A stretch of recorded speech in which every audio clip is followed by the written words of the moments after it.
அத்தனை செல்வமும் உன்னிடத்தில் நான் பிச்சைக்கு செல்வது எவ்விடத்தில் வெறும் பாத்திரம் உள்ளது என்னிடத்தில் அதன் சூத்திரமோ அது உன்னிடத்தில் ஒரு முறையா இருமுறையா பல முறை பல பிறப்பெடுக்க வைத்தாய் புதுவினையா பழவினையா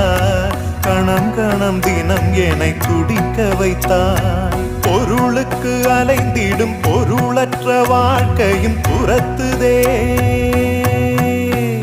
உன் அருள் அருள் அருள் என்று அலைகின்ற மனம் இன்று பிதற்றுதே அருள் விழியால் நோக்குவாய் மலர்பதத்தால் தாங்குவாய் உன் திருக்கரம் என்னை அரவணைத்துனதருள் பெற